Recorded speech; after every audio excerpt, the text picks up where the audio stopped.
Greetings, Mavericks and new viewers.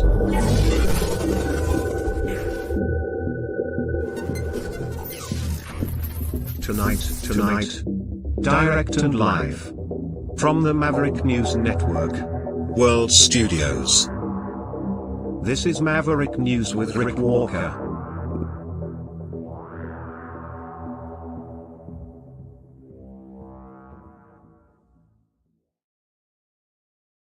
Good evening, everyone. I'm Rick Walker. Welcome back to the Maverick News channel. Will there or will there not be a debate between Trump and Harris? We don't know tonight.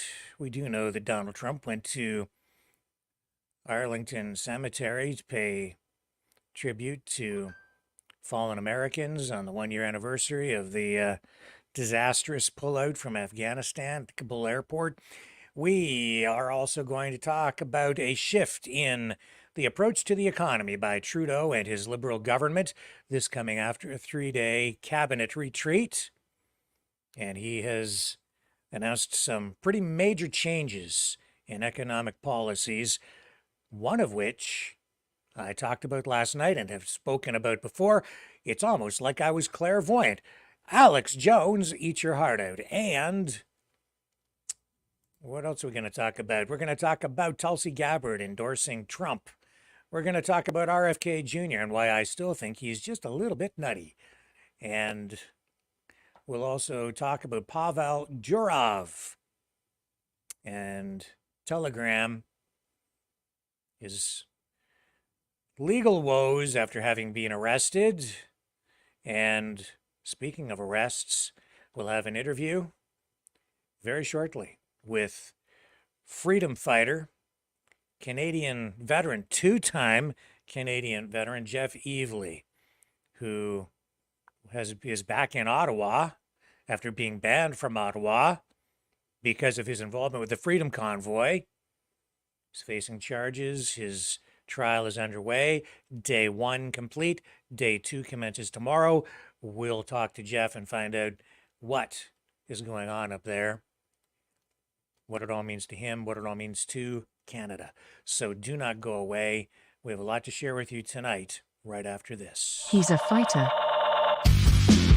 He's a survivor. President Trump, defiant, strong. He is determined to make America great again. Pay tribute to the 45th President of the United States with this collectible t-shirt from the Maverick News Memorable Moments collection. Even a would-be assassin's bullet could not stop him. Instead, he emerged with his fist in the air ready to fight for freedom. Get your Trump Fighting for Freedom t-shirt with any donation of $30 or more to Maverick News. There are 2 iconic artistic designs to choose from, but there is only one way to get these.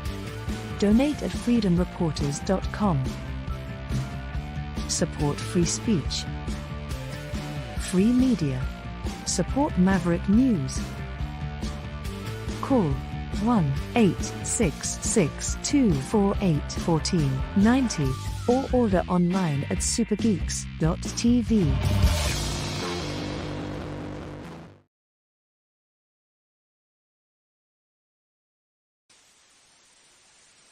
You know, someone very profoundly once said many years ago that if fascism ever comes to America, it'll come in the name of liberalism.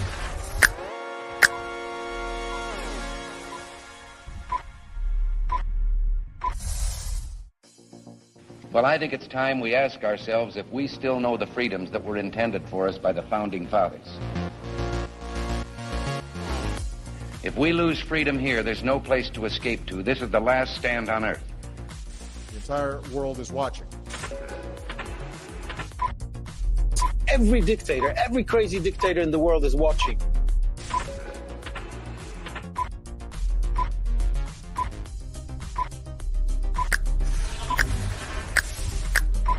The world is watching.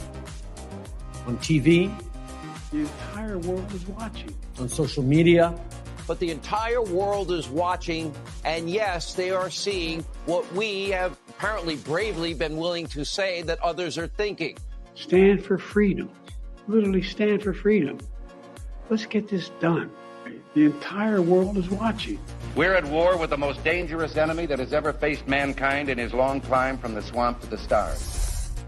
Maverick News. Maverick News. Maverick News. Let me have more control of my own destiny. The world is watching.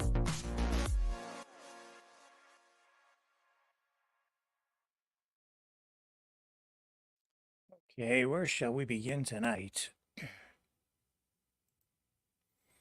Well, we're seeing the situation in Gaza still out of control. A war is situation out of control. This is a strike inside Israel by Hezbollah, apparently. We have a video, show it to you here.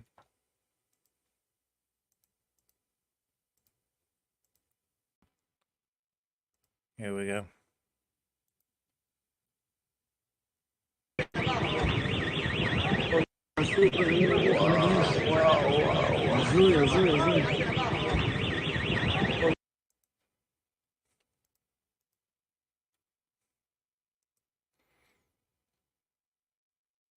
And it's a two-way street because I know that Israel has been launching attacks targeting Hezbollah targets as well, and receiving word tonight that a Hamas leader has been injured, seriously wounded in some sort of rocket attack or missile attack targeting Hezbollah inside Lebanon. Very few details emerging at this point.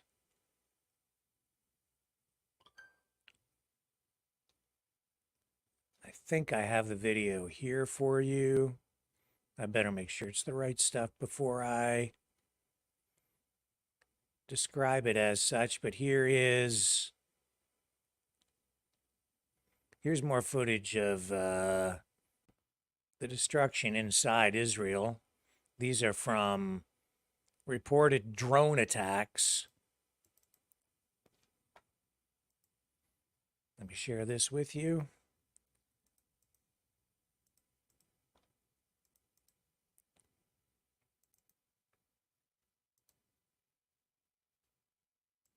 Here it is.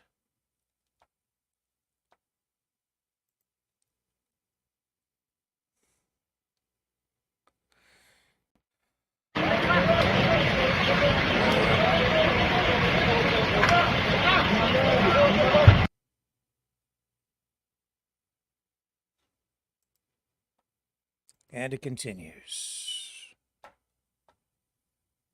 And it continues in Ukraine as well.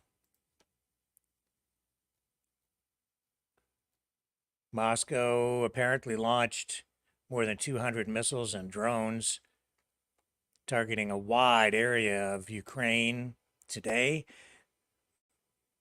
Energy facilities were damaged. Residents of Kiev went into basements and subways looking for shelter.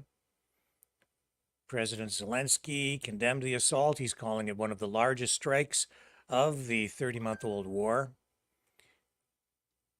This, of course, all happening at a very volatile, pivotal moment in the conflict. This happening against the backdrop of Ukraine actually now moving into Russian territory in Kursk. That offensive into Kursk has changed the dynamics of the war. And of course, we are seeing and hearing propaganda on both sides as a result, with pro-Russian narrators suggesting Ukrainian troops who are on Russian soil have actually walked into a trap. On the other side, we're hearing rhetoric suggesting Russia is now on the back foot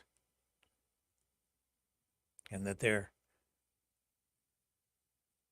progression inside Ukraine has slowed as a result of Ukraine's movements inside Russian territory. Anyway, you slice it, it has definitely been an embarrassment to Putin.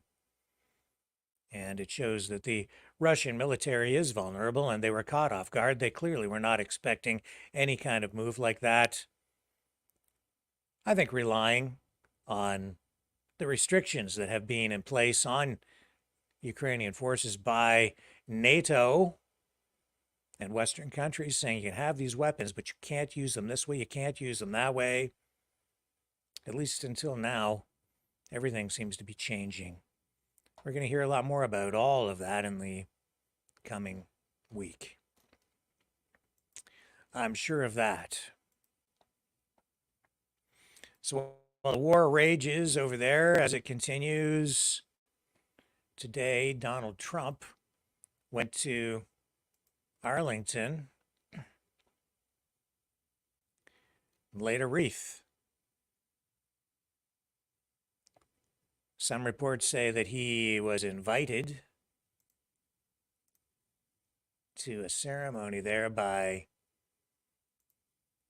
the families of fallen Americans, American soldiers, service personnel who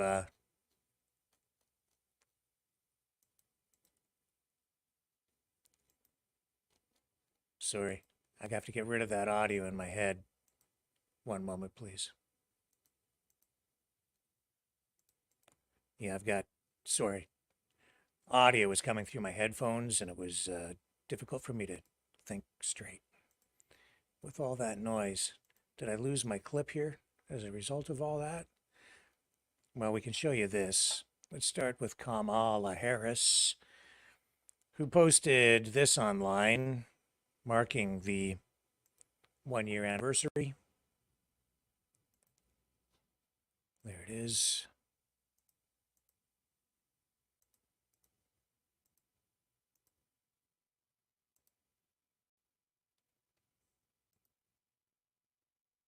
Sir, it takes a little while to get some of this stuff up.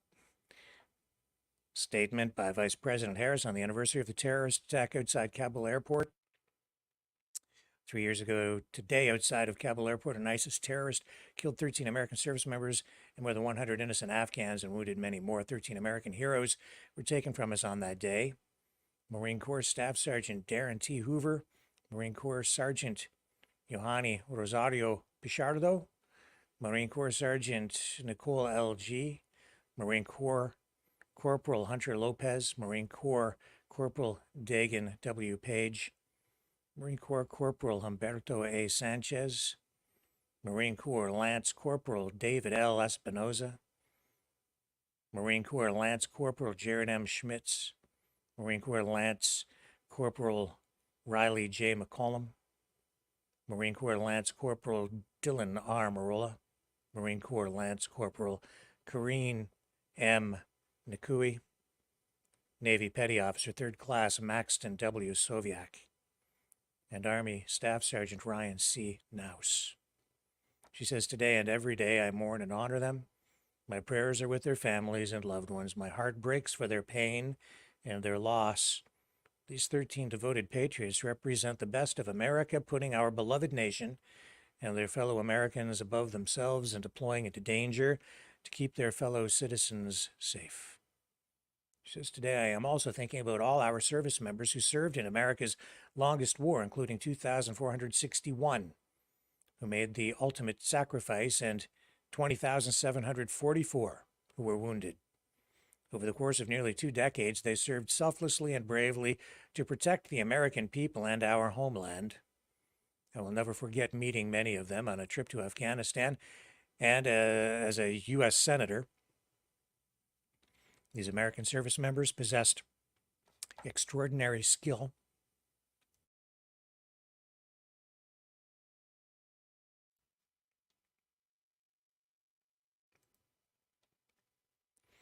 discipline, and dedication.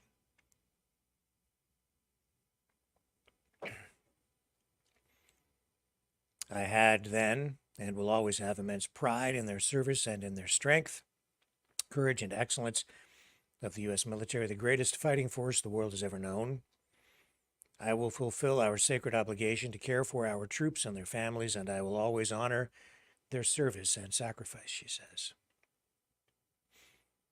As I have said, President Biden made the courageous and right decision to end America's longest war. Over the past 3 years, our administration has demonstrated we can still eliminate terrorists, including the leaders of Al-Qaeda and ISIS, without troops deployed into combat zones. I will never hesitate to take whatever action necessary to counter terrorist threats and protect the American people and the homeland. On this solemn day, let us come together as one nation to honor those who made the ultimate sacrifice 3 years ago on behalf of the United States and our cherished freedoms. Our grateful nation mourns and salutes them. In their memory, let us rededicate ourselves to the cause they gave their lives for, to protect and defend the greatest democracy on earth, the United States of America.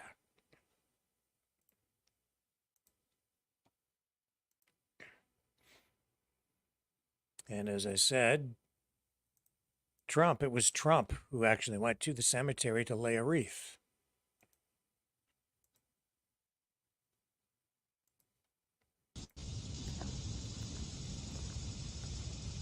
The word is Trump was invited. Kamala Harris was not, by some of the families.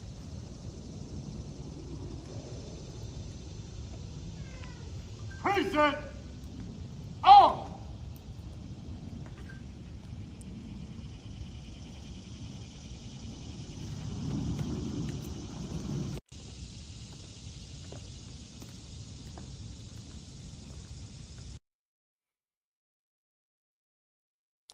Yeah, and it has been political through the day. Today, as you can see, this photo showing Biden checking his watch, not at this event, but at a prior event, where fallen soldiers were arriving home in caskets.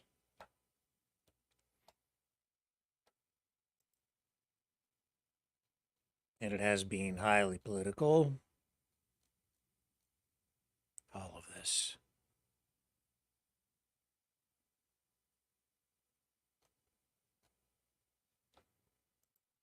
So enough. I don't think we need to focus on the politics surrounding death, war. Not today.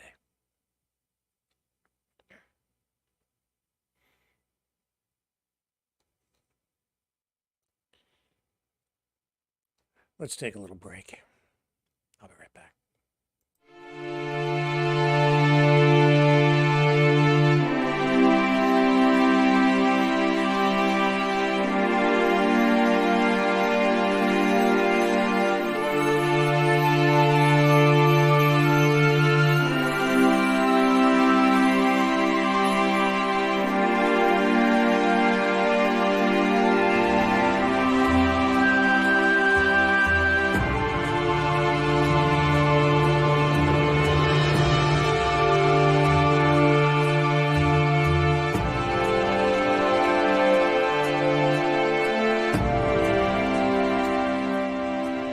Maverick News. The world is watching.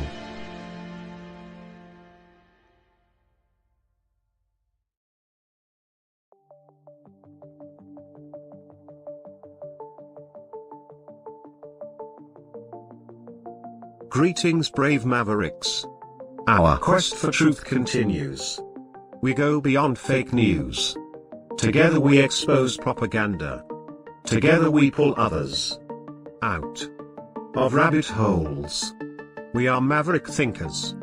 We are all unique individuals, defenders of individual rights and freedoms, credible, trusted, grounded in reality. Maverick News, Maverick News. Defending free speech, free speech. Donate at freedomreporters.com. Do it now. Tomorrow may be too late. Maverick News. The world is watching.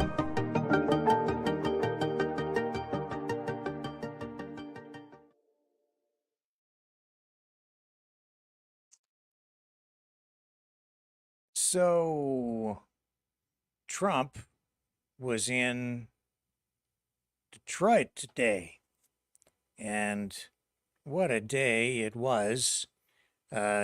He said a lot while in the Motor City on a campaign tour up there. But I think the biggest thing that happened was Tulsi Gabbard, one-time contender for the presidency. She ran for the nomination with the Democrats. You may remember at one time when Bernie ran too. She wanted to represent the Democrats. It wasn't successful. Then left the party. She's been floating around out there. They brought her in to prepare Trump for the upcoming debate with Kamala Harris. And today, she was considered a possible running mate for Trump by many, and RFK Jr. Well, that didn't happen either. But today, she took the plunge. She's all in on Team Trump. To be here with all of you, my brothers and sisters in uniform, especially on this day of all days. I had the privilege of joining President Trump this morning at Arlington Cemetery, where he joined two Gold Star families and loved ones of Staff Sergeant Hoover and Sergeant G, both of whom were two of the 13 killed in the Abbey Gate attack 3 years ago today in Kabul.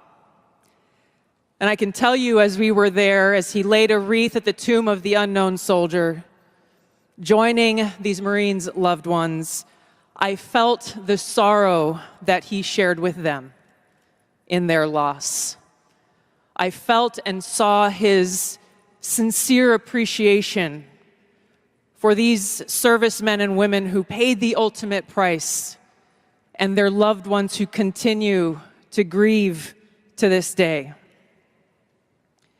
This is personal for me, as I know it is for so many of you here. This is real.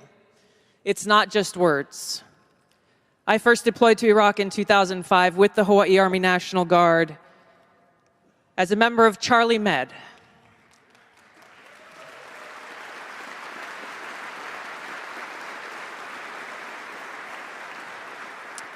As those of you who were deployed during that time know, it was the height of the war, and sadly, we took many casualties. And every day we were confronted with that high human cost of war and that sadness as we boarded the plane when we left, that we were leaving some of our brothers and sisters behind, only to lose others when we got home to suicide. So I mean what I say when I share with you that I know that President Trump understands the grave responsibility that a president and commander-in-chief bears for every single one of our lives.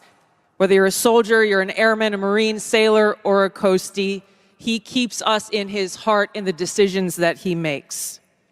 We saw this through his first term in the presidency, when he not only didn't start any new wars, he took action to de-escalate and prevent wars. He exercised the courage that we expect from our commander-in-chief in exhausting all measures of diplomacy, having the courage to meet with adversaries, dictators, allies, and partners alike in the pursuit of peace, seeing war as a last resort. The truth is, as we head towards our decision as a country in November, the same cannot be said about Kamala Harris. In fact, the opposite is true, and we're living through this reality today as this administration has us facing multiple wars on multiple fronts and regions around the world, and closer to the brink of nuclear war than we ever have been before. This is one of the main reasons why I'm committed to doing all that I can to send President Trump back to the White House, where he can once again serve us as our commander-in-chief.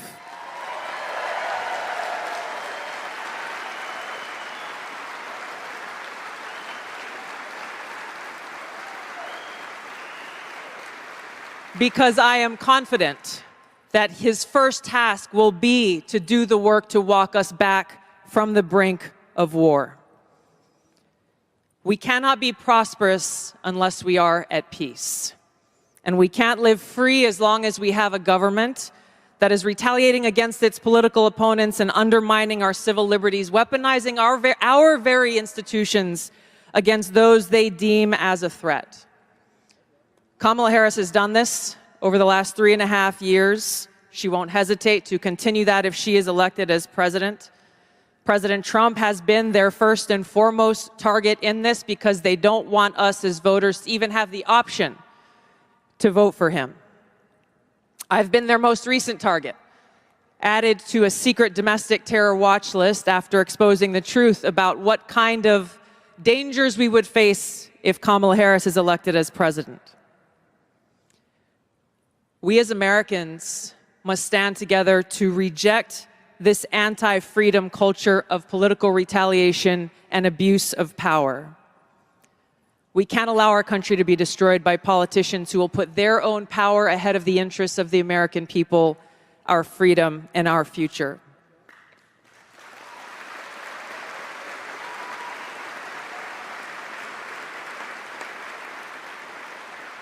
I am proud to stand here before you today, whether you're a Democrat, a Republican, or an independent. If you love our country, as I do, if you cherish peace and freedom as we do, I invite you to join me in doing all that we can to save our country and elect President Donald J. Trump and send him back to the White House to do the tough work of saving our country and serving the people. Thank you very much. Thank you very much, Mr. President.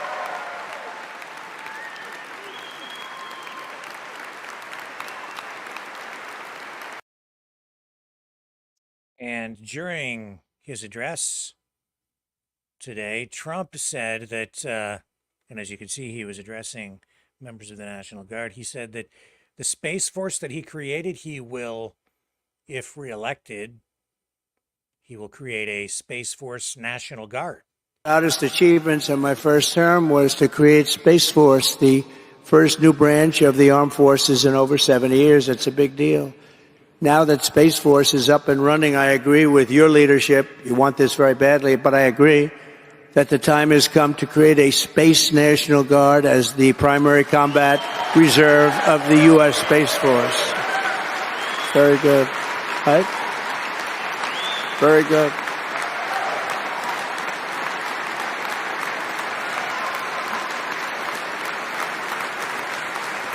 Thank you.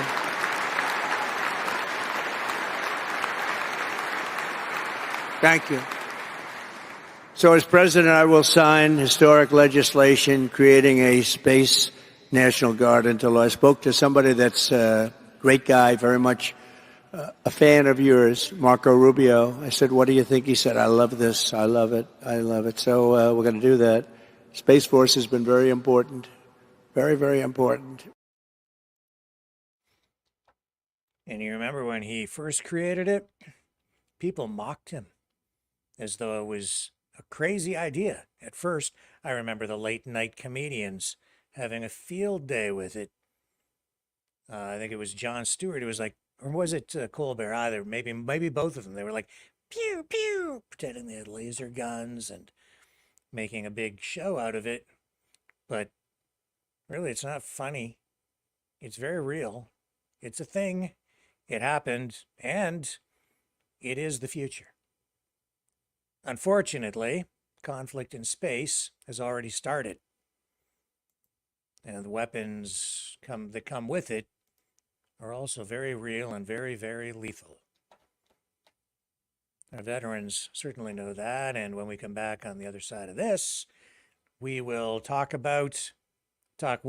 speak with a two-time Canadian war veteran, a veteran of the Iraq and Afghanistan wars, Jeff Evely, a member of Veterans for Freedom, a Canadian who went to the Freedom Convoy at the height of the pandemic, was arrested on his way to the War Memorial in Ottawa during that protest because he was heading over to protect it, stand guard there. after protesters dismantled a fence that had been put up around it, allegedly because of possible vandalism and people desecrating it. Well, the veterans who were there took control of it and decided that they would stand guard and protect it. In my view, and I said this at the time, it was like they reclaimed the memorial for the veterans from a government that at the time was way out of control. Stay with me. We'll speak with Jeff Evely, who faces a variety of charges. His trial began in Ottawa today. It continues tomorrow. The irony, the injustice in the trial alone, in my view, is over the top, and I am editorializing, and that is okay. Because we do need to stand by and honor our veterans, especially when they are standing up for their country. The sharing of biased and false news has become all too common on social media. More alarmingly, some media publishing things that simply aren't true without checking facts first. Unfortunately, some members of the media use their platforms to push their own personal bias and agenda to control exactly what people think, and this is extremely dangerous to our democracy. In an ocean of lies a century deep, the truth awaits. Choose not the red pill. Choose not the blue pill. For both are an illusion. Discover the power of M. The power of individuality. We are Mavericks. We are the way to the light. Fear not the storm. Join our quest for truth. Truth will set you free. Maverick News. The world is watching.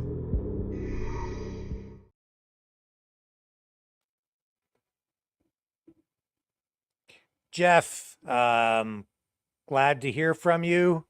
You're still sort of free. What happened in court today with your case? Well, today I was appearing for the first day of my trial for mischief and obstruction stemming from my attendance at the convoy in February of 2022. We heard from 3 police officers who effected my arrests. There were more than that, but they had 3 who took the stand today. So the last one gave his testimony this afternoon, and then we're back in there tomorrow just to kind of flesh it all out. I can't really get into a lot of the details about what was discussed, while the trial is ongoing, but we should know more tomorrow, and I just discussed it with my lawyer, so I think we have a pretty sound strategy going forward, and I don't want to jinx anything, but it doesn't look like the end of the world.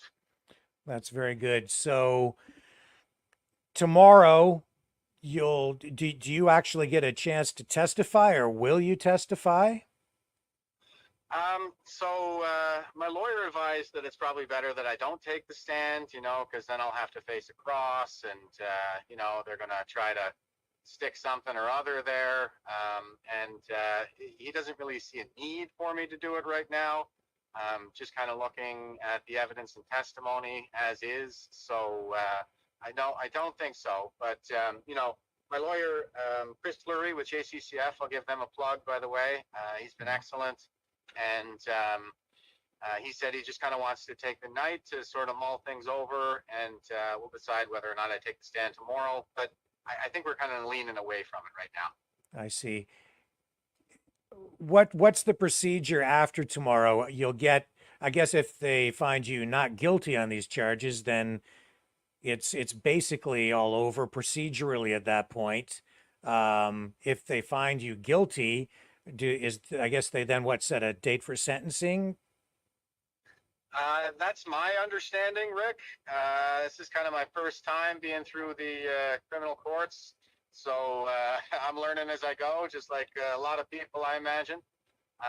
But yeah, that's my understanding. Is we're just going to do the final day of the trial tomorrow, and then sentencing will be more like September, and perhaps I could even appear via video for that one. My lawyer could just appear for me, and I might not have to come back. So hopefully this is the last day that I have to appear in court. Tomorrow will be the last day I have to appear in court in Ottawa. Yeah, and I think, you know, part of the injustice in this is that I'm speaking right now with a 20-year veteran of the Canadian Armed Forces, someone who served in Iraq and Afghanistan. You were there on your way to the war memorial to really stand guard there at the time of your arrest. And now you're not even allowed to tonight stay in Ottawa because you're banned from the city, correct? Yeah, that's absolutely correct.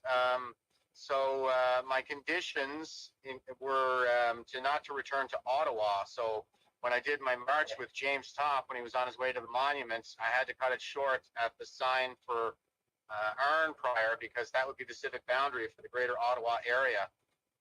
So, you know, I don't know if there's ever been another case in history where a two-time war veteran was banned from the National War Monument for 2 years, but it certainly seems pretty heavy-handed to me. Well, it certainly seems like the process is the punishment here again. It's an apparent case of lawfare being levied, and I can only say that our thoughts are with you, sir, as you head into your final day tomorrow. Yeah, thanks, brother. I really appreciate it. Thanks for all you do, staying on top of this stuff. Yeah. Okay. Well, we won't say too much more today because anything we say can and probably will be used against us in the court of law. But we'll follow up with you tomorrow, and best of luck in court.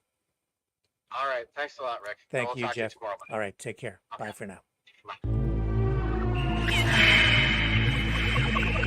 Fighting the Great Reset by leading the Great Resistance.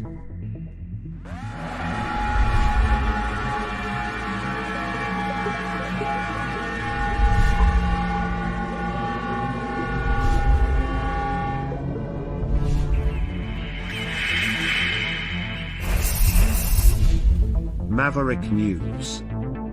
The antivirus programs for your mind.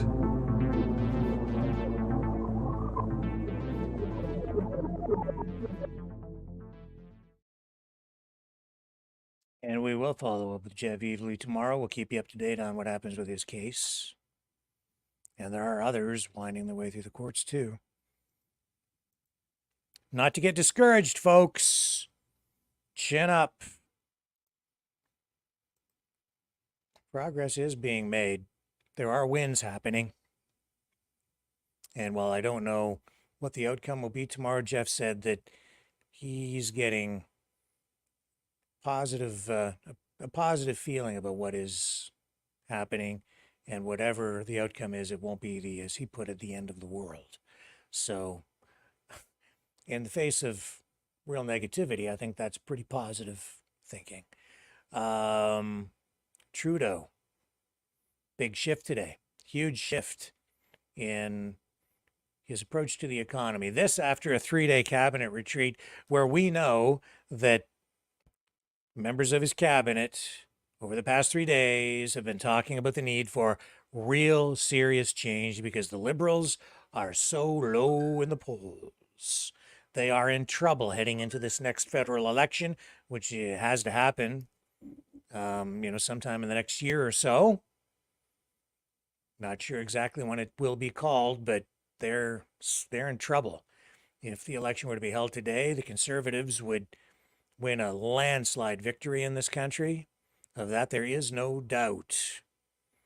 Pierre Poilievre, the leader of the Conservatives, has been hammering away at Trudeau on economic issues, inflation being the real vulnerability, the most vulnerable area for Trudeau. Housing, shortage of housing, rising housing prices, inflation in general. reduced spending power, unemployment, and temporary foreign workers. There's another issue. Now, what I was hearing today from Trudeau as he came out to speak to reporters was a change in tone, a change in direction for sure. That he says that these temporary foreign worker programs, which remained in place during the pandemic, things are going to change. He's now focused on Canadian workers. I'll say this, I think this is just a bunch of rhetoric because he sees that immigration is going to be a wedge issue heading into the next election, and he sees that people on the more conservative side are concerned about rising immigration. He needs a way to pull or minimize the political damage from the attacks on that issue. And so the language that he used today, talking about temporary foreign workers, it's designed, I think, to confuse people a little bit on the immigration and economic front at the same time. Let's listen to him. He also today announced that Ottawa will be imposing a 100% tariff on electric vehicles manufactured in China, effectively doubling the price of Chinese-made EVs within Canada. And this duplicates the steps that were taken by the Biden administration about 3 months ago, which was a response, I would say, to Trump saying that if reelected, he would impose massive tariffs on Chinese EVs to the tune of 100 to maybe even 200% if reelected. All of this happening, honestly, because of what Trump came out with as one of his major platform planks to try to get himself elected. Well, today, even Trudeau is taking the lead from Trump, now Biden, and it's a big shift. An indication that, first, his policies haven't been working, and two, that he is in deep trouble politically. 2 years ago, in the aftermath of the pandemic and facing severe labor shortages, we adjusted the program for temporary foreign workers. That's what the business community needed. That's what the business community was asking for. And at that moment in time, those changes helped. They helped the economy, and they helped businesses make it through a challenging moment in our economic recovery. But today's economy is very different from it was 2 years ago. Inflation has started to come down, employment is higher, and we no longer need as many temporary foreign workers. We need Canadian businesses to invest in training and technology and not increasing their reliance on low-cost foreign labor. It's not fair to Canadians struggling to find a good job, and it's not fair to those temporary foreign workers, some of whom are being mistreated and exploited. So I asked my minister to work on this over the summer, and we are taking action. We are tightening the rules and restricting eligibility to reduce the number of low-wage temporary foreign workers in Canada, with exceptions in certain industries like healthcare, construction, and food security. We'll also be looking at changes to the high-wage stream of the program as part of the minister's expedited 90-day review. So to those who would complain about worker shortages, here's my message. There is no better time to hire and invest in Canadian workers. Nous allons réduire l'utilisation du programme pour faire entrer des travailleurs rémunérés. Nous regardons également des modifications au volet des postes à haut salaire après que le ministre aura procédé à un examen accéléré de délai de 90 jours. À ceux qui se plaignent de la pénurie de main-d'œuvre, voici mon message. Il n'y a pas de meilleur moment pour investir et pour embaucher des travailleurs. Hang on a second here. Here we go. are coming says down. inflation is returning Our to normal and books interest rates are are the coming down, he envy says. of the developed world. Within the G7, so. Canada has the lowest deficit and the lowest net government debt. And in terms of foreign investment, we are top 3 in the world and number 1 per capita in the G20 for foreign direct investment. Companies around the world are taking an interest in investing in Canada to make things in Canada more than just about any other country. So today, we're taking yet another step to ensure that Canada is the country of choice to make the things that'll drive the new 21st century green economy. We're listening to automakers, we're listening to workers. Shortly, we will be introducing a 100% tariff on Chinese-made electric vehicles and a 25% tariff on Chinese steel and aluminum. Nous sommes à l'écoute des fabricants d'automobiles, nous sommes à l'écoute even with des all travailleurs. the subsidies, all the grants that the federal government has been pumping into the auto industry and the electrification and retooling efforts to push electrification in North America and Canada, it isn't enough. Because of our government's choices and the hard work of hundreds of thousands of Canadian auto workers, we are transforming Canada's automotive sector to be a global leader in building the vehicles of tomorrow. But actors like China have chosen to give themselves an unfair advantage in the global marketplace, compromising the security of our critical industries and displacing dedicated Canadian autos and metal workers. So we're taking action to address that. We actually spent some time talking about that and many other geopolitical issues last night with Jake Sullivan, the U.S. National Security Advisor. Écoutez, en bout de ligne, notre choix sera toujours de construire. China says that their actions do not constitute unfair trade practices. They are also saying today that there will be retaliation for what Trudeau is doing. And the United States, for that matter. Is it unfair? Well, it's certainly government-driven on the Chinese side. Prime Minister Kate McKenna. So we'll see where it all goes. Jake Sullivan was there at the cabinet retreat, meeting with Trudeau and his cabinet in Halifax. And we have comments from Jake Sullivan, and he actually responds directly to the announcement from Trudeau that a tariff of up to 100% on Chinese EV vehicles is coming, and I believe the start date on that is October 1st, because the United States clearly sees the preservation of the auto industry as a national security issue, not just an economic issue. Hello, I'm Tonda McCharles with the Toronto Star. 3 months after the U.S. imposed hiked tariffs on Chinese EV imports, Canada still has yet to act, has not yet revealed its plan. And I'm wondering what your message is to the Canadian government vis-a-vis your national security concerns around this vital industry.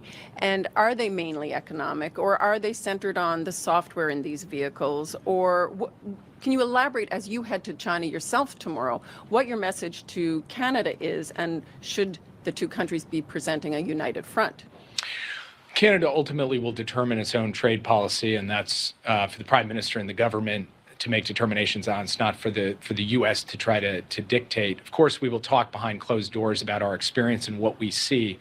And what we see is really two distinct challenges. One to do with overcapacity, which we have talked about quite openly, the view that massive subsidies going into the Chinese electric vehicle industry have eliminated a level playing field. And so part of the economic response the U.S. has taken is responding to that.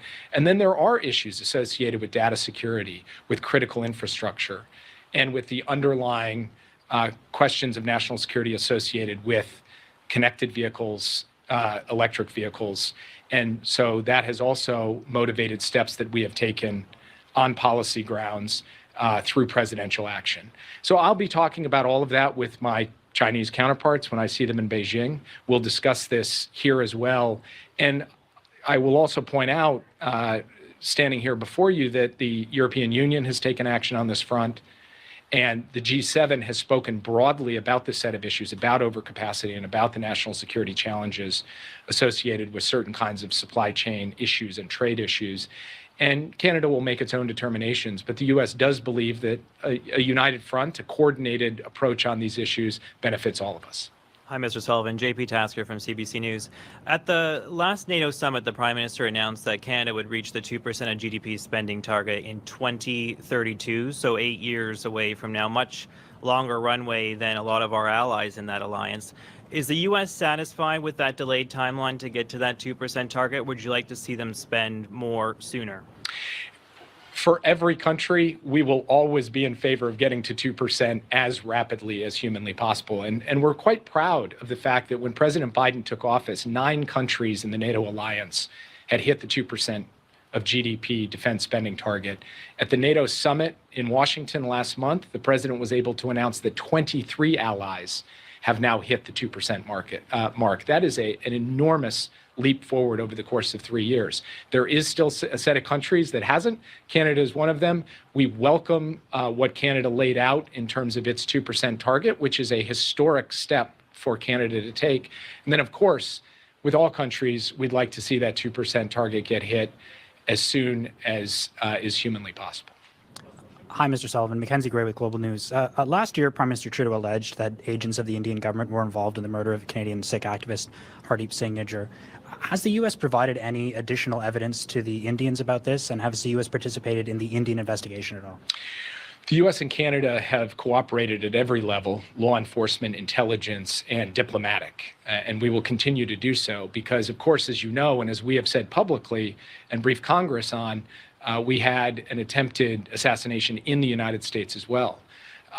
It was a tragedy what happened in Canada. I know there are ongoing law enforcement proceedings, investigations, and so I'll be careful in exactly how much I say, but I can say that we have good cooperation and coordination on these issues, and we take a very firm line on the question of attempted or actualized assassinations of individuals in our two countries, and it is our joint commitment, along with other allies, to stand firmly against that. Okay. And Trump just can't stop making headlines.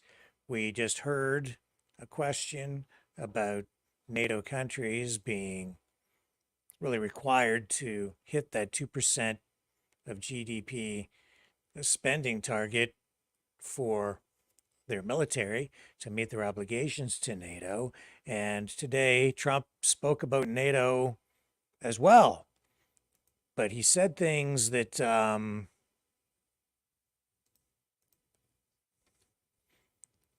on a second here. This is the other clip. Let me see if I can find you that I had the clip here. Too many of them. My apologies. That's okay. This is the clip where he talks about signing an executive order to stop funding migrant shelters and then divert the money to housing for U.S. veterans. Let's go to that clip. Here you go. When I take office, I will sign an executive order to stop every penny that Harris has been spending on the shelter and transport of illegal aliens, and we will redirect that money to provide shelter and treatment for homeless American veterans.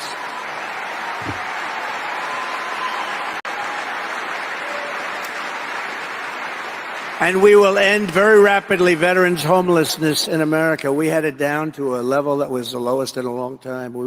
When I take office, I will sign an executive order to stop. Okay.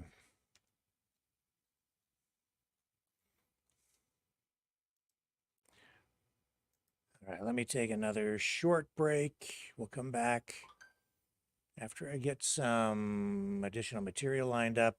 There's lots more to share with you.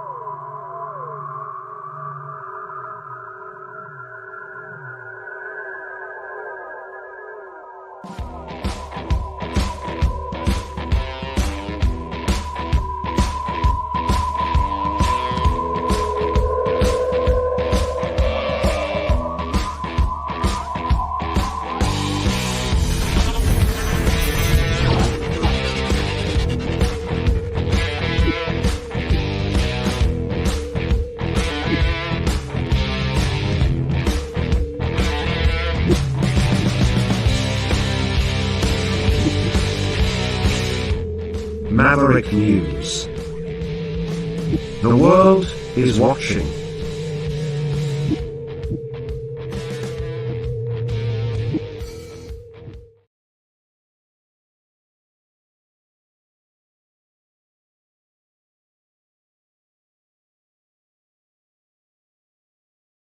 The information war is raging. Truth without integrity is worth nothing. Maverick News. Because those who have power and those who seek it must be held accountable. The world is watching. Join our family of truth seekers. Donate today and add your voice to the chorus of Maverick Knights. Donate at maverickdonations.com. Truth. Integrity. It's the Maverick way.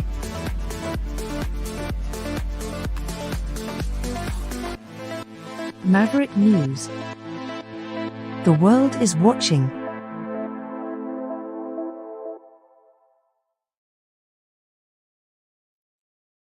Some really weird stuff going on out there. A lot of mental illness.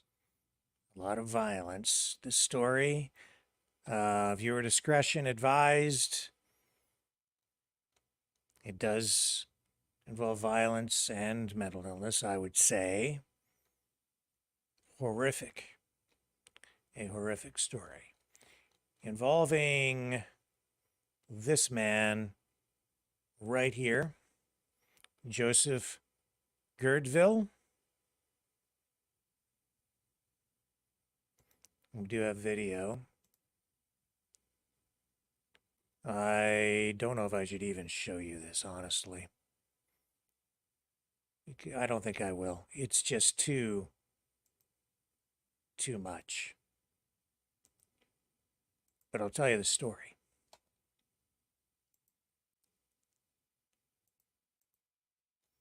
So this guy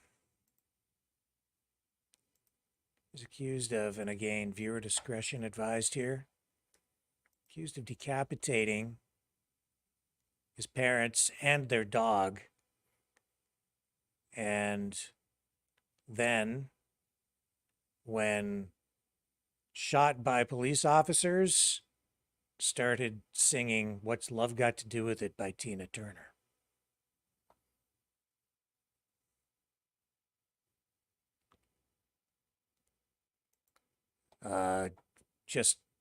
I don't know. There's something seriously wrong out there, folks. Orange County Sheriff's Department deputies found Joseph Girdville on a street outside the San Juan Mobile Estates while responding to the murder scene in San Juan Capistrano back on July 9th. And they found the bodies of his parents, 77-year-old Ronald Girdville, a 79-year-old Antoinette Girdville, along with their mutilated dead dog inside their mobile home. This according to police.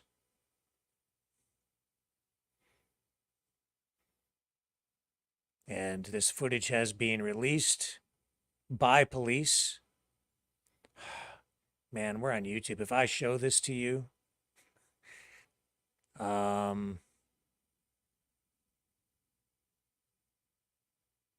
yeah, it's too violent. That's what the story is today. So they released this video, but it's so gruesome. I mean, it's not the most gruesome stuff out there, but I'm not going to show it to you because if you want to, it's online. You can go find it, but it's footage of this man being shot by police, and why police released it, I'm not exactly sure, but they have, and now it's making the rounds on social media. So, enough said. And here's that footage. I will show you this because it's also violent, but it's from the war zone and no bodies seen here. But apparently one of Hamas's senior officials, Omar Khalil, has been seriously wounded. This from an Israeli drone which hit his car inside southern Lebanon.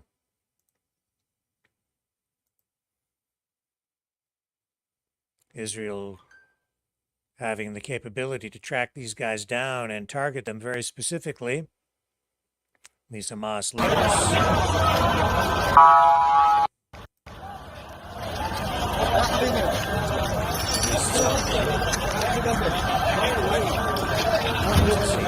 But word so far is that it was not fatal.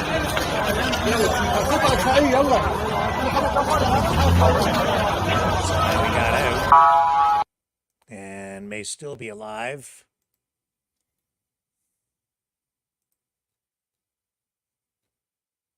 Not sure what's going to happen over the long haul.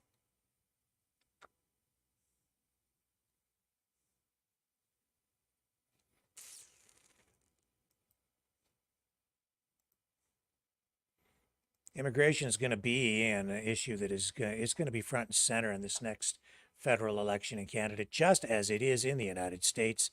And didn't I tell you yesterday that the whole issue of tariffs was going to be a big one? And here we are, not even 24 hours later. And what are we hearing from Justin Trudeau? He's following suit with 100% tariffs on electric EVs. What did I talk about last night? You're going to hear more about this. You mark my words. Executives from BYD just recently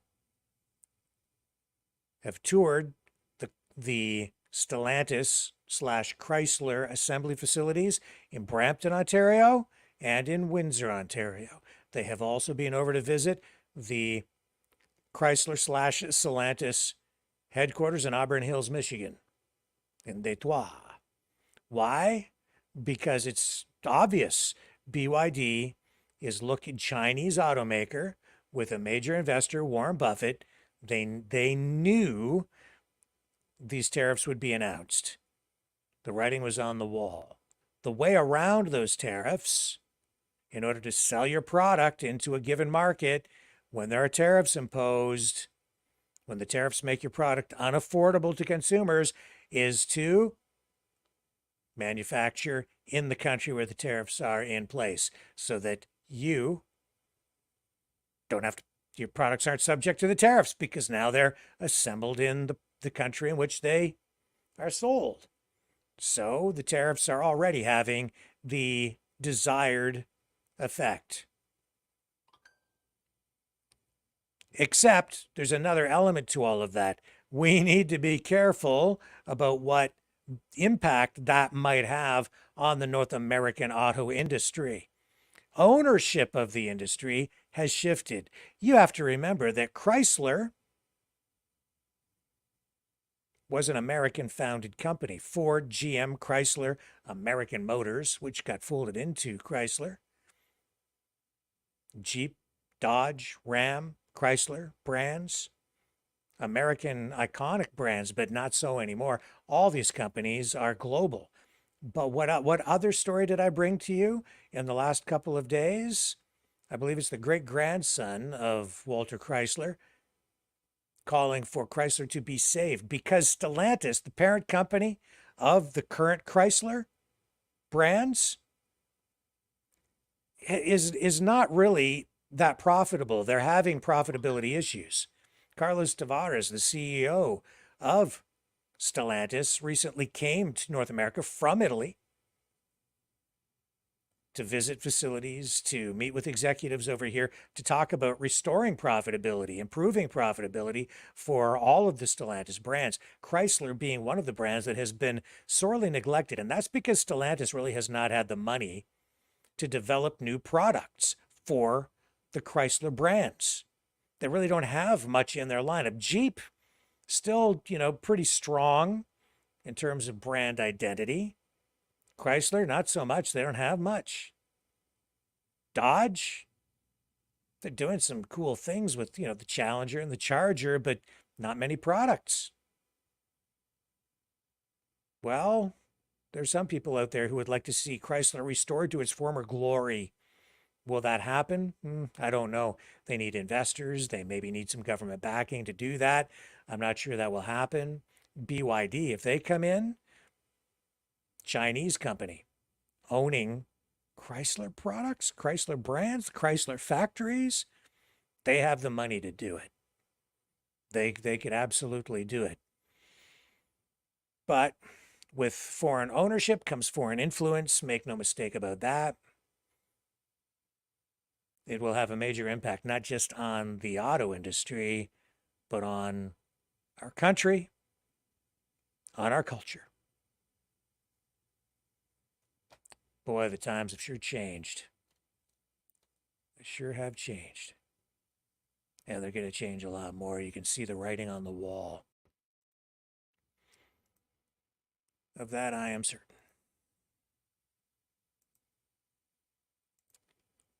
Pavel Durov, this is another story that I'm sure many of you have been following. This guy, born in Russia, right? He is being arrested. Got to get my notes up here. So, Russian-born tech mogul. He was one of the co-founders of Telegram, the social media platform. Went to France, where he was arrested. This came to light yesterday. His arrest related to alleged offenses regarding the moderation of Telegram. He's accused of not cracking down on illegal activity on the platform. Telegram has long been criticized for allowing the platform to be used by drug dealers, money launderers, and other criminal activity. And it's said tonight that Pavel Durov could face up to 20 years in prison. He's only 39 years old, but is a billionaire. Rose to prominence in 2006 when he founded the social network VK in Russia as well. But claims he left Russia because of censorship issues, took Telegram, this other social media platform, on the road. They looked around, looked at a variety of different countries, including the United States, where they were hoping to sort of set up shop, and ended up in, of all places, the UAE. Something about the whole thing, about him, the platform, honestly, it doesn't feel right. It never has to me with him. Of all the billionaires out there, and he's worth an estimated $15.5 billion, he just feels created somehow. He did an online interview with Tucker Carlson some time back, where he was portrayed by Carlson as a free speech champion because he left Russia and has done what he has done. Some people saying, though, that accusing him of being some sort of a Russian operative. I don't know if that's the case or not, but, you know, this is a guy who often poses shirtless online, a $15.5 billion boy who takes off his shirt to pose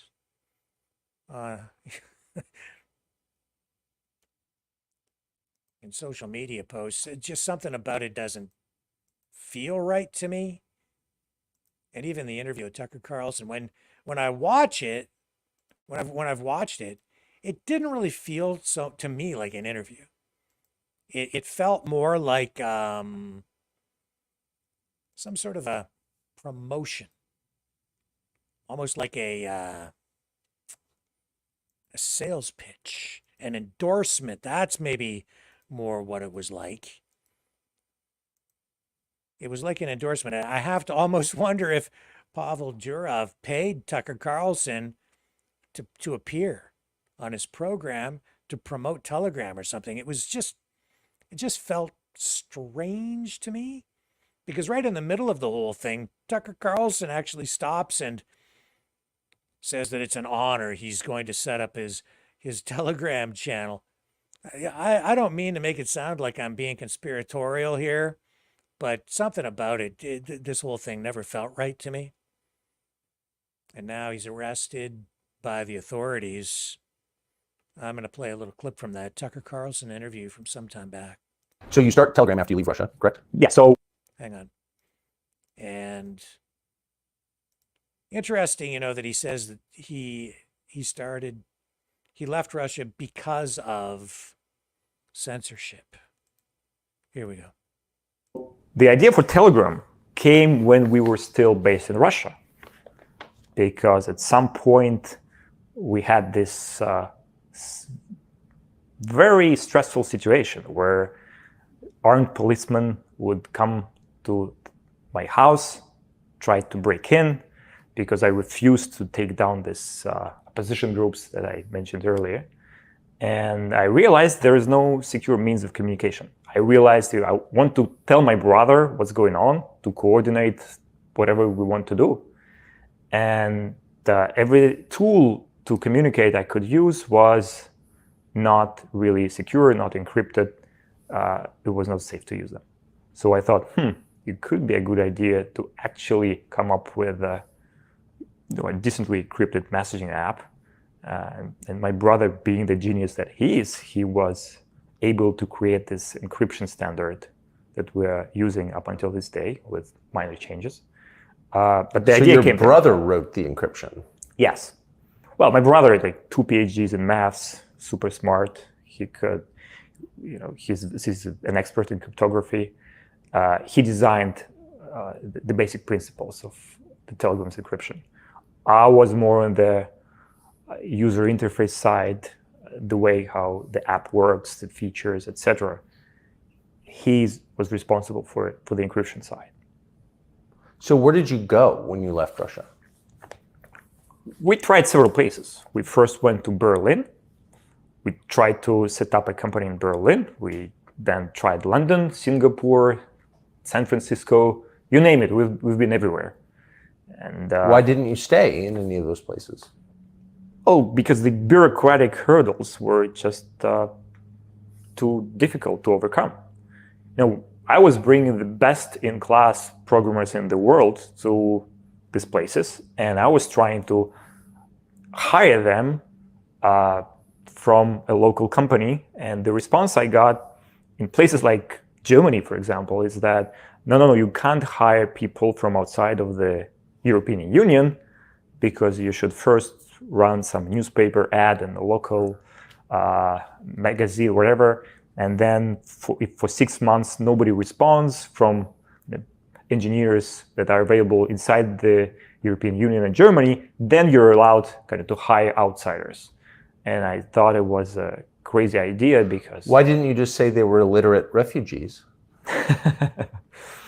Well, because we didn't consider ourselves refugees. We were, very successful people. We could have gone anywhere. I know, but if you told them you were illiterate refugees, they would let you stay. Yeah.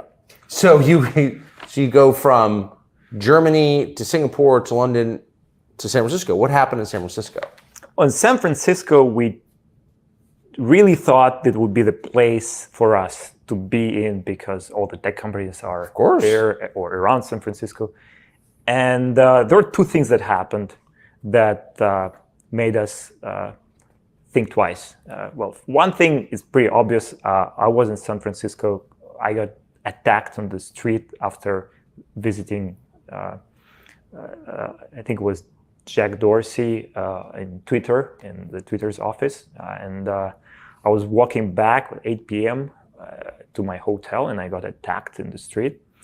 This is the only country where I got attacked in the street. What happened? Just 3 big guys tried to grab my phone from my hands. I was tweeting about the fact that I just met the founder of Twitter. That seemed like a right idea for me back then to do. And I got attacked. I didn't want to let them have my phone. They probably didn't expect resistance. So I snatched my phone back. There was a short fight with the guys. There was a little bit blood involved, but I managed to run away and decided I should probably They stay. probably don't mug a lot of Russians. They might have been surprised. Well, they were much taller than me, I must bet. admit, and there were 3 of them. But I think I put up a good fight. Were you surprised that this happened in San Francisco? Completely. Yeah. It was a shock to me because I traveled a lot. That was the first place I got attacked, and I thought, all right, maybe we shouldn't look at San Francisco. Maybe there are other places in America where you don't get attacked. Yeah, exactly. But there's this second part, which was probably more alarming there in the U.S. We got too much attention from the FBI, the security agencies, wherever we came to the U.S. So to give you an example, last time I was in the U.S., I brought an engineer that is working for Telegram, and there was an attempt to secretly hire my engineer behind my back by cybersecurity officers or agents, wherever they are called. The U.S. government should hire your engineer? That's my understanding. That's what he told me. To write code for them or to break into Telegram? They were curious to learn which open source libraries are integrated to the Telegram's app, on the client side, and they were trying to persuade him to use certain open source tools that he would then integrate into the Telegram's code that, in my understanding, would serve as backdoors. Would allow the U.S. government to spy on people who use Telegram. The U.S. government, or maybe any other government, because a backdoor is a backdoor regardless of who is using it. That's right. And So it goes to the, okay. Duh. Yeah, you better keep an eye. What you need to do when you're hiring somebody like that to be an engineer, a code writer, is you need to hire a guy to watch the first guy, and then you need to hire another guy to watch the second guy. Then you need to hire another guy to watch all the guys. Otherwise, they're going to get hired by some spy agency, whether it's the CIA or some other spy agency from some other country, from Russia, China, Israel, I don't know, Germany. It doesn't matter, man. They're all spying on each other. And they all want to know what's going on, even in the UAE. Isn't it strange that he ends up over in the UAE? But, this is why the whole thing doesn't feel right to me, because it's not like he went to Switzerland, right, where they have a long-standing history of protecting information, including banking information, right, keeping it confidential. Not and being sort of a neutral, almost a neutral country, kind of. So your information might be protected in Switzerland, but in the UAE, so Telegram is in the UAE. Telegram, I don't think Telegram is all that secure. And if it was that secure, how did this guy get arrested? Where did they find the information? The security agencies in France likely got it through Telegram. UAE doesn't have a very good track record on cyber confidentiality. There are many examples of the UAE government violating privacy rights. There was Project Raven that involved some former, not current, but former U.S. government hackers. They were reported to have spied on rights activists, journalists, and rival governments for the UAE, for the government there. There was, they've used Pegasus spyware, the UAE has, not just for counterterrorism, but also against journalists, political figures, human rights defenders. They've used a variety of methods to spy on royal family members. The ruler of Dubai, Sheikh Mohammed bin Rashid Al Maktoum, he apparently used the Pegasus spyware to spy on his ex-wife. The UAE has implemented and developed mass surveillance systems to monitor citizens, much to a much greater degree than we experience over here. There's evidence of online surveillance used to track dissidents, both domestically and abroad. A lot of critics, individuals critical of the government, have faced cyber attacks suggesting a pattern where online dissent is met with surveillance and digital harassment. And then if you look back at the COP28, ahead of COP28, concerns were raised about the UAE's use of digital surveillance to potentially target activists and critics. This is all cyber surveillance. And he goes to the UAE, takes Telegram to the UAE and tells people that this is a secure, encrypted social media platform and messaging application. The involvement in operations like all those that I just talked about, revealed by a number of media agencies over the years, well, it just shows that there are real vulnerabilities in terms of cybersecurity and privacy rights in the UAE.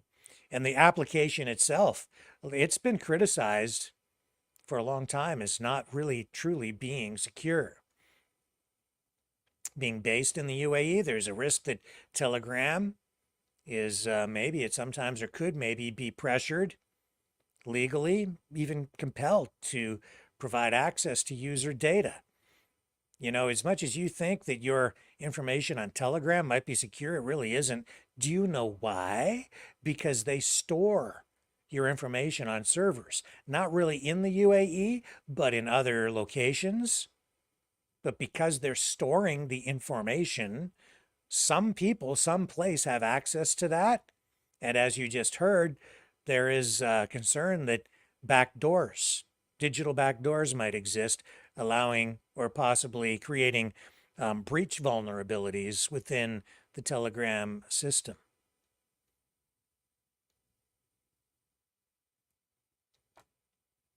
And he just talked about an attempt by the FBI, even in the early days of Telegram, to infiltrate and set up digital backdoors that he wasn't going to be aware of simply by paying off one of his key programmers. But somehow he managed to find out about that. But what hasn't he found out about? Anyway, something about the whole thing just doesn't smell right to me. As much as he's been arrested, I don't know. Some people think he's a Russian stooge. Other people, maybe an American stooge, or maybe just not as smart as he thinks he is. And maybe we're not as secure as we think we are. And isn't it interesting, when Tucker Carlson went over to interview Vladimir Putin, do you remember what happened? When the interview began, Putin started talking about personal things involving Tucker Carlson, including his father and Tucker Carlson's desire to get this.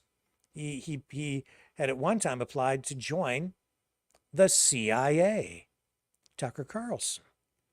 So here you have a guy who at one time wanted to join the CIA, ended up being a journalist. Now he's interviewing some guy from Russia who set up 2 social media platforms, one of which, VK, is still, I would say, maybe the dominant or one of the dominant social media platforms in Russia itself. He's portrayed by Tucker Carlson, who wanted to join the CIA, as some sort of a free speech champion and freedom champ, and has this platform that he's assuring the world is secure because his brother is some sort of mathematical and programming genius who wrote encryption code that really has been criticized as not being entirely secure. Plus, a lot of those security features have to be actively turned on by the users in order to actually make them work. And a lot of people using the platform are not really aware of how to use those tools within the application, which means they are actually open to great scrutiny by spies and government surveillance. And then Tucker Carlson, Putin, knew everything about the guy Because why? He even said that it was alarming to him because it was very clear that he was being surveilled by the Russians before he went to interview Vladimir Putin. And Putin sort of threw some of those little nuggets of information out to make Tucker Carlson aware that he had the upper hand. He knew more about Tucker Carlson, I think, than Tucker Carlson knew about Tucker Carlson. The whole thing it just feels weird. This guy wanted to be with the CIA. Now he's a journalist guy. I'm just saying it's just weird. I'm not saying any of it means anything other than it's just weird. I can't prove anything just by connecting this dot to that dot.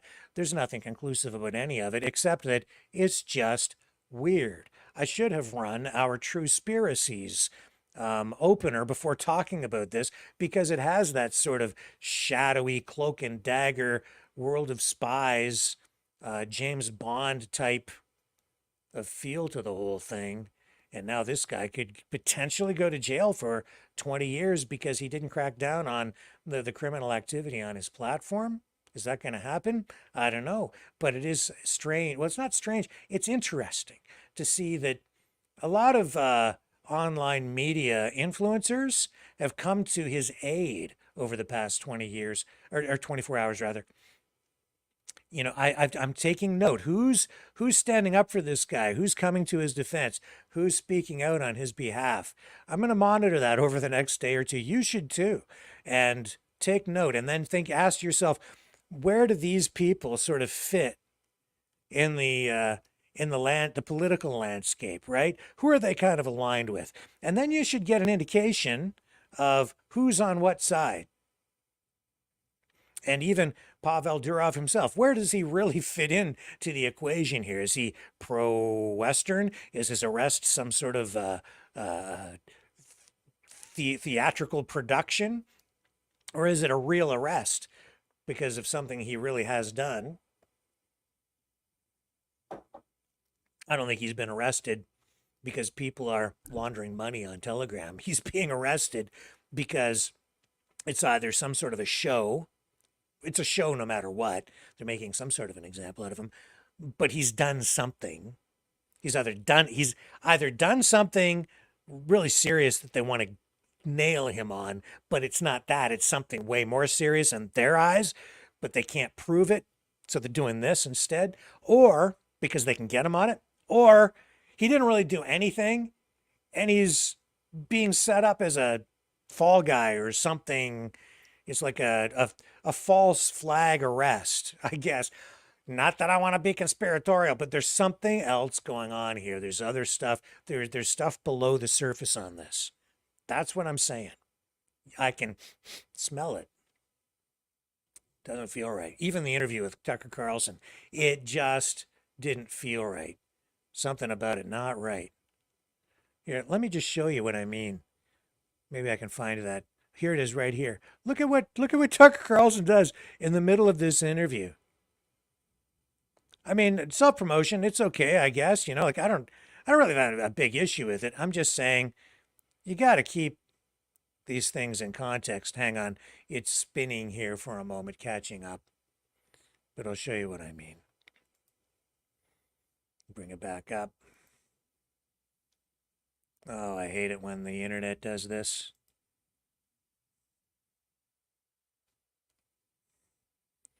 Here we go.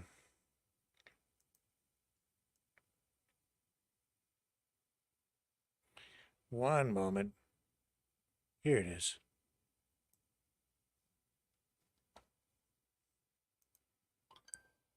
Okay. My Let's previous bring this company. up here. BK. Watch what he does. I wanted right to in pause this interview just for a minute to point something out. When the Russian government asked Pavel Durov to use his social media company to censor its political opponents, he refused. He said he would rather resign and leave the country where he was born than participate in something like that. Such was his commitment to free speech. Now, you got to compare that, what he did, what Pavel Durov did, to what Mark Zuckerberg did, or Parag Agarwal, the guy who ran Twitter before Elon Musk bought it. Both of them have collaborated with governments to censor people, and that's shameful. So we believe Pavel when he says that his app, Telegram, will be a bastion of free speech, because it has been. And we believe him because he's shown how committed to that he is. So we've decided that we're going to launch with pride our own Telegram channel to give one more avenue to reach people with our content free from censorship. So if you're on Telegram, we ask that you would subscribe to our new channel by searching for our username listed below. We're honored to be doing this. We're going to get back to our conversation with Pavel Durov. Okay. It's just all right.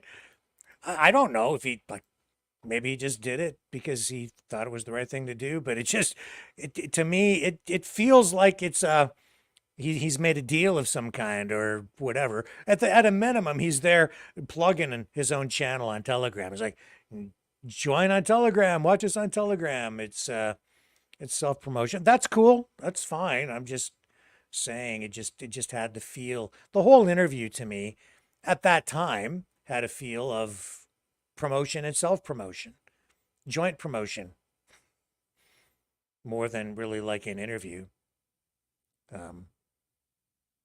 Strictly driven by journalistic principles, maybe being driven a little bit by self-promotion. Okay, let's take a little bit of a break. I don't know. I don't like to see anybody go into jail for 20 years, especially if they haven't done anything wrong. But I don't know what, just something about it. Maybe I've just been sitting in the chair here too long, seeing too many conspiratorial things unfold.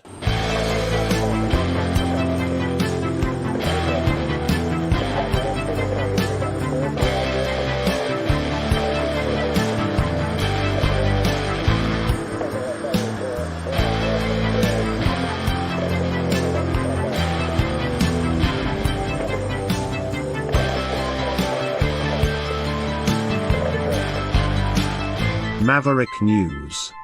Fighting for freedom.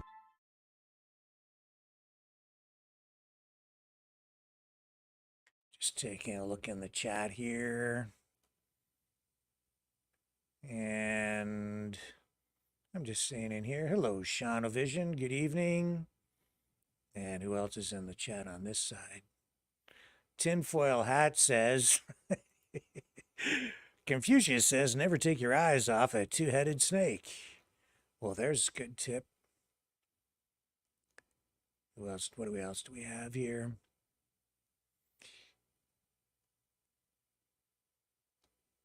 SW says, this hour has 22 minutes, was on CBC. All the rest was advertising. That is true. And that is about right, folks. That's what happens on television. You get about 22 minutes of programming, and the rest of the half hour, or the rest of the hour, it's ads, is advertising. It's very true. And Choosy says, I'm skeptical of the purported genius of both Gates and Jobs. Both of them had everything handed to them, programs from IBM and DARPA, and duffel bags of drugs and cash. And Choosy goes on and says, none of these people, as we're referring to them, actually offer the solution, Rick. And none of them talked about the carnation revolution. Not a single one of them. Very true, my friend. Very, very true. Yeah, we need a peaceful solution to these problems. And Choosy adds, the pattern is political solution delusion syndrome walks arm in arm with war solution delusion syndrome, straight off the Roman demanded expansion economy delusion syndrome cliff. Fair enough. Let me go over to Rumble. I have to open that up just to take a look. And while that opens up, I'm going to check my phone messages, just in case somebody's sending me some sort of an emergency message. We don't want to miss any breaking news.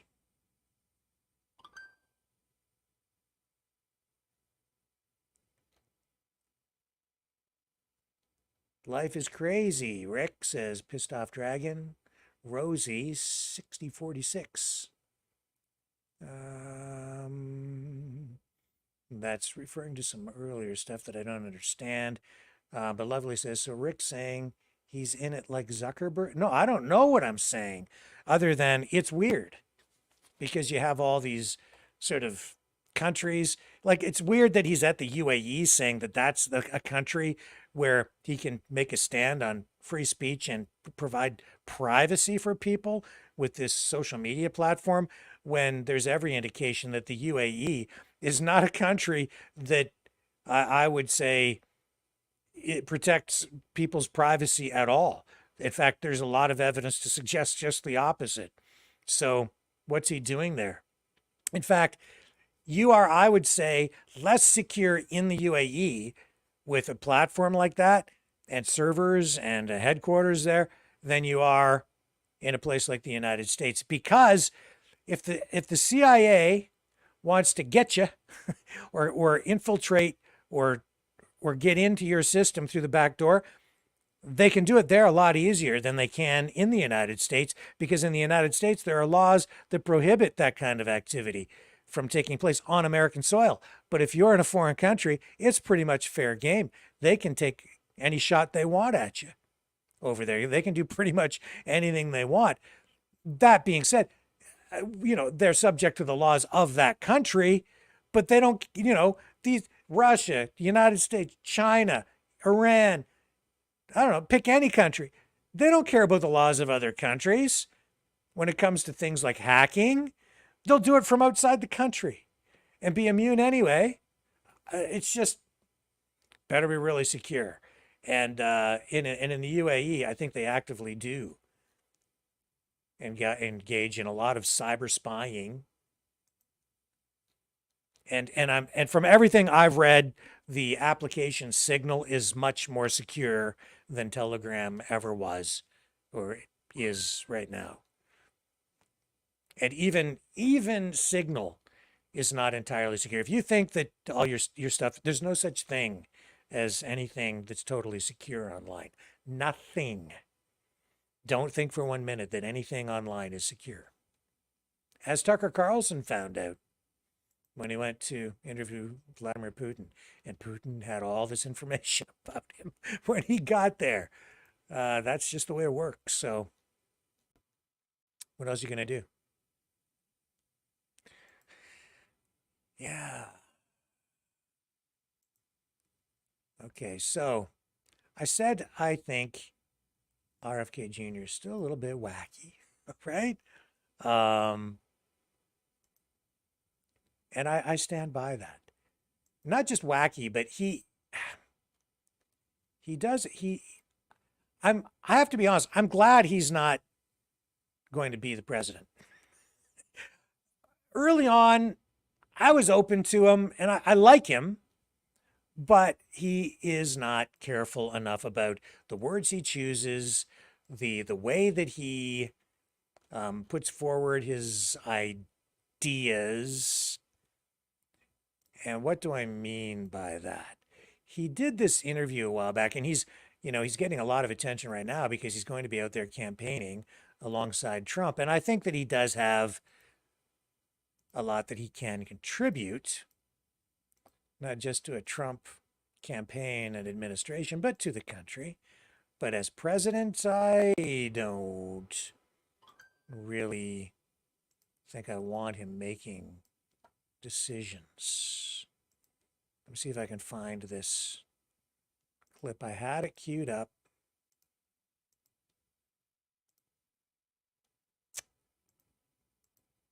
Here it is here. Okay.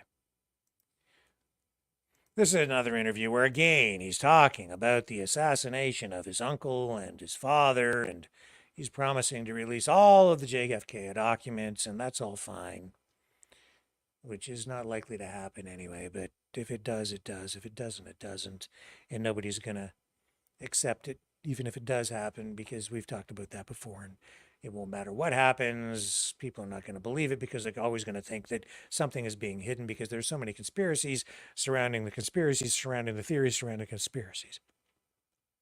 Well, he's talking about it again in this interview.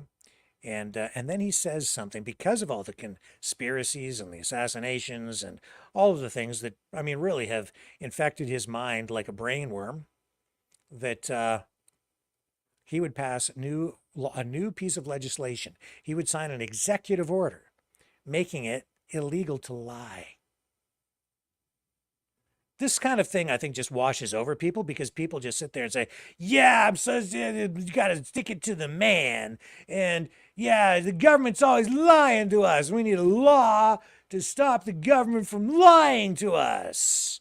Well, let's run this and hear what he has to say.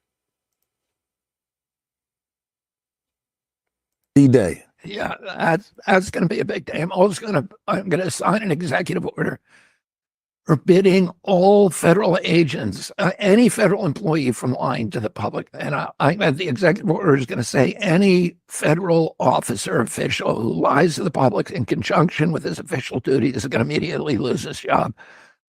I'm going to pass another executive order, day one, forbidding the CIA from propagandizing American people.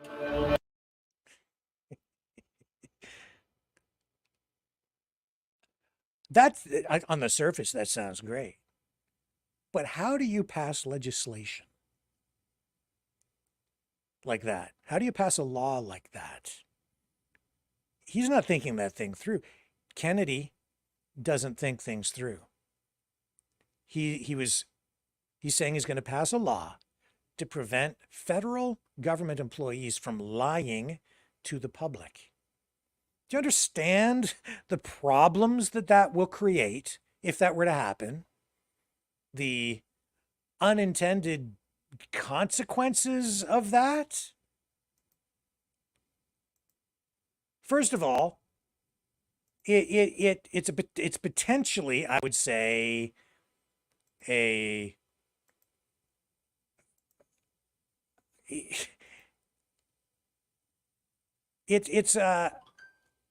it raises constitutional issues. A law like that makes it, well, constitutional, like the First Amendment protects freedom of speech, and that includes the right to lie in certain contexts. So the Supreme Court in the United States, in fact, there's a specific case that I looked up before. Where is it here?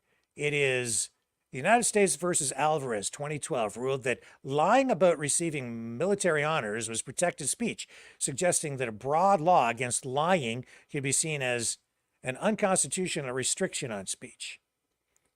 And then this kind of law that he's talking about, you'd need to be very careful how it was written, because any vagueness at all would cause a problem, because that kind of law might be deemed to be unconstitutionally vague or overbroad. Because what constitutes a lie? In the context of political speech or policy discussion, that can be very subjective. That ambiguity can lead to selective enforcement. It can have chilling effects on legitimate speech, even within the context of a government employee speaking to the public. I mean, just think about flat earthers. Some people believe the earth is flat. Other people believe it's round. In the minds of some, round earthers are liars. The government is lying to you. So you're always going to have a segment of the population that doesn't matter what you say. They're not going to agree. Do you see what I'm saying? And perception is reality. If your reality is such that you think the earth is flat and someone is telling you that it's round and they're in the government, you're just going to think that they're lying. What is a lie? What is the truth? What is truth? There's a distinction between government officials speaking as government representatives and as private individuals. But determining when an official is lying in connection with their job, that could be contentious, potentially infringing on an official's personal freedoms. It's just him saying that is a step toward authoritarianism. It's enforced speech. It's compelled speech. It's like thou shalt not lie. What you'll end up with is a lot of government officials never saying anything at all, because they'll be afraid that anything they say might be construed as a lie.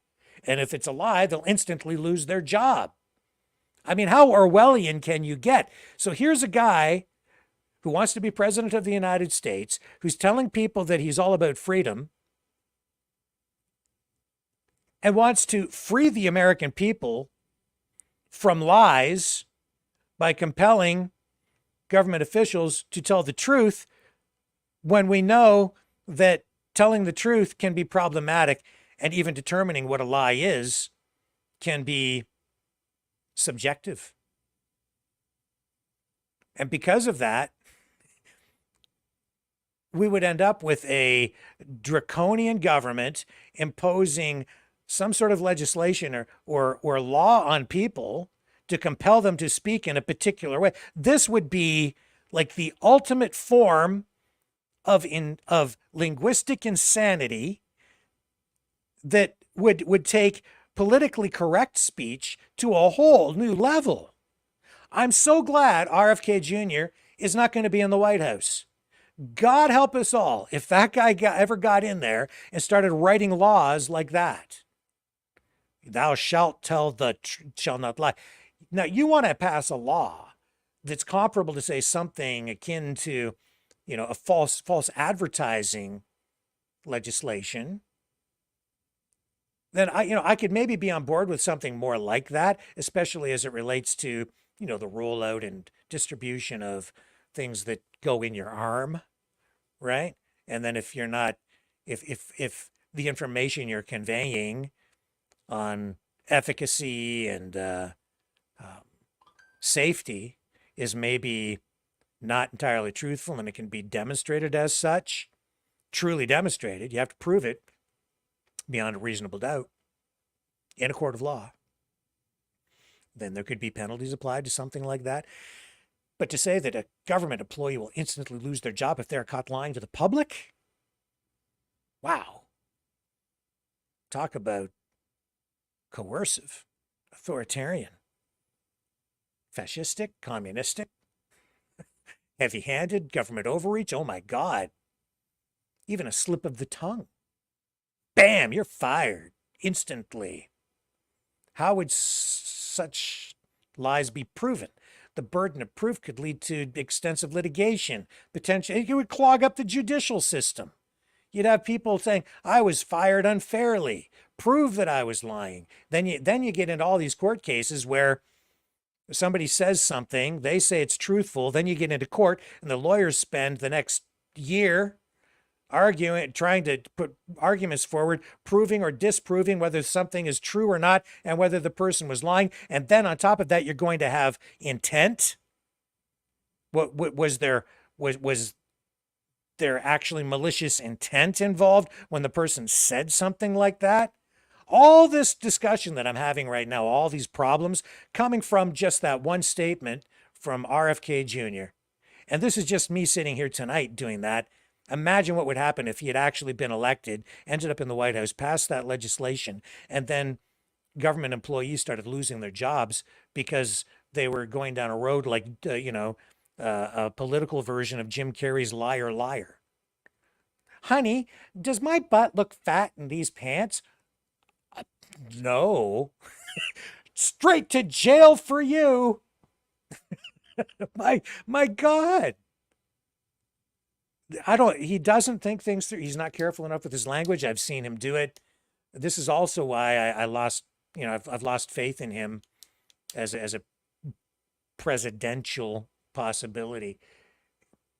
Doesn't choose his words carefully enough when it comes to foreign policy either. I saw him a couple of times just say things that I thought were just way out there, completely irresponsible, things that left the United States very vulnerable in terms of litigation through international courts because of his statements, based on information that was, in my view, just pure propaganda, that he embraced and had no actual factual evidence to back up his words, which he just spewed as though were fact, and highly critical of his own government, his own country, and putting potentially people in this country at risk, and putting the entire country at risk because of his words. Not understanding that what he says as a presidential candidate carries extreme weight Anybody who is the president needs to be extremely careful about every single thing said, everything that they say, because what they say has an impact on legal proceedings, foreign policy, what other governments do, what happens in international courts, whether your country might be sued for something. What you say is carries so much weight that it might be presented as actual evidence in an international court, especially as it relates to wars, war crimes, all kinds of unintended consequences from that kind of rhetoric that we heard from him. If there were a law like that passed, you'd have officials constantly under scrutiny for truthfulness. Oh, he lied. Oh, that was a lie. Even a minor little fib or just a slip of the tongue. Maybe someone misspeaks and then that's construed, or someone decides that's a lie. It wasn't intended to be a lie. It was a mistake, maybe. You're fired. And to avoid lying, officials might resort to just not commenting, as I said, not providing any information. Then you get less transparency and accountability in government. If you're afraid that you might be held accountable for something you might say, just better to stay silent, say nothing. You have the right to remain silent. No explanations. I'm not taking any questions. No reporters come around here and no interviews granted. I'm sorry, Mr. John Q. Public. I'm not talking to you either. It's none of your business because I'm not going to talk about it. The line between a lie, a mistake, an opinion, or a prediction could become blurred. And that might lead to officials avoiding making any statements at all that could be construed as promises or even predictions. There's a risk of those kinds of laws being used selectively against political opponents, too. I mean, you think it's bad now? Can you imagine what would happen? I mean, right now they accuse Donald Trump of lying every 2 seconds. And then he accuses Kamala Harris of lying. Like, they're government officials. Are they going to lose their jobs immediately? Maybe they should, but what's a lie? Officials might avoid personal or family life discussions to prevent any statements from being scrutinized as a lie, impacting their privacy. The presumption of innocence could be challenged, too, if every statement by an official becomes suspect, requiring them to prove their statements were not lies. Officials might avoid affiliations or endorsements due to their fear of being accused of lying by association or implication. And so while the intention behind this law, I'm sure, probably is virtuous, it might be there, he might have come up with this to foster trust and accountability. Its implementation would likely face significant hurdles due to constitutional protections, practical enforcement issues, and the potential for widespread unintended consequences. You always get that from people on the left, and that's where RFK Jr. sits on the political spectrum. The balance between transparency, accountability, and the freedom of speech, especially in the political realm, is delicate. Laws aiming to regulate truth in government speech would need to be narrowly tailored to avoid those pitfalls, focusing perhaps on specific provable instances of deceit with clear harm rather than broad prohibitions on lying. Do you see where I'm at with this? This huge conversation, one-sided, one-man soliloquy here tonight from moi. The result of that one statement, which again I think was kind of out to lunch from RFK Jr. So overall, I'd say good on Trump, good on RFK Jr. for coming together. But and I'm sure that he has a lot to contribute in many ways, just not as the president. He's got to stay away. No to RFK Jr. as president. But yeah, okay, he can be part of the team. How about that?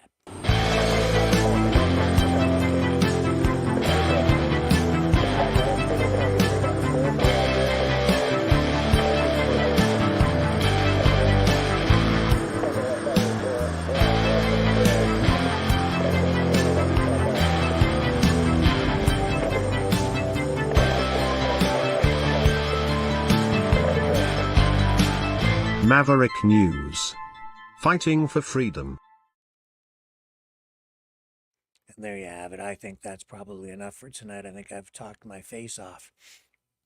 Or talked your ears off. I don't know which. Maybe both. That wasn't my most... that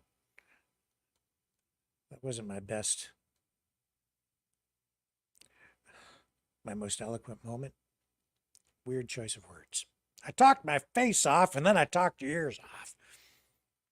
Which the clumsiness of that statement alone shows that it's time for me to wrap up tonight. But fear not, fellow Mavericks, I will return tomorrow at 7 p.m. Eastern, right here on the Maverick News Channel. Thank you, everybody, for spending your time here with me and each other tonight. I shall return on the flip side.